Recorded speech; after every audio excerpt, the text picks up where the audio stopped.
Bonjour, bienvenue, je suis Karen Guy. Je vous fais cette vidéo un petit peu à chaud puisque je reviens d'une course au cours de laquelle j'ai eu une discussion très sympathique avec une commerçante également très sympathique que je ne connaissais pas jusqu'à maintenant. Ce qui est intéressant dans la discussion que j'ai eue avec elle, c'est que jusqu'au moment où je lui ai annoncé que j'étais astrologue et thérapeute, elle me regardait bien en face et à l'annonce de mon activité professionnelle, elle a tout simplement baissé les yeux. Alors j'en ai fait une déduction, donc oui, c'est une déduction. J'en ai déduit que cette commerçante avait peut-être imaginé que si elle me regardait, si elle restait dans cet échange avec moi, eh bien peut-être que j'étais en train de lire dans ses pensées.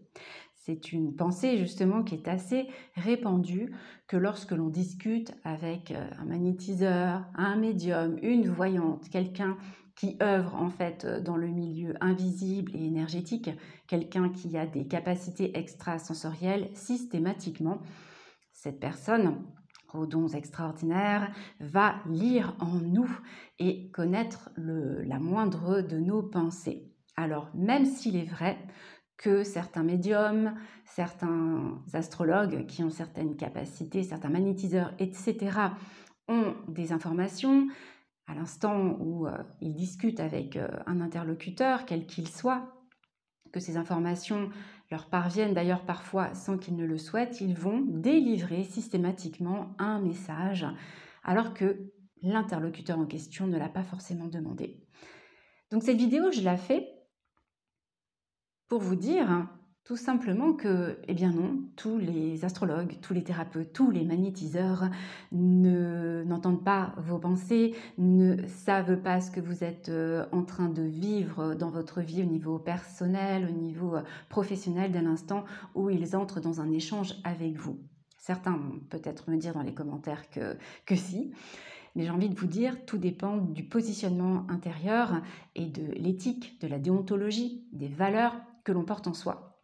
En ce qui me concerne, j'ai bien entendu des capacités qu'on va appeler extrasensorielles depuis petite, que j'ai entretenues, que j'ai développées et qui me servent en effet dans mes activités comme astrologue ou encore thérapeute.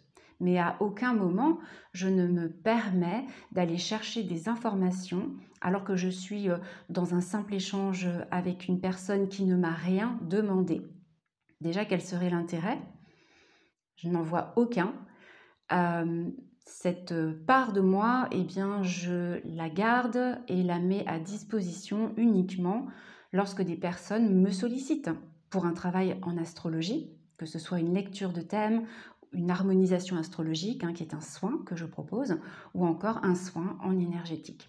À mon sens, il y a un temps pour chaque chose et le respect dans les échanges avec les autres doit toujours être au premier plan. Comme je le disais, chercher de l'information chez quelqu'un pour quoi faire, certains vont le faire pour exercer, comme on le sait, un certain pouvoir.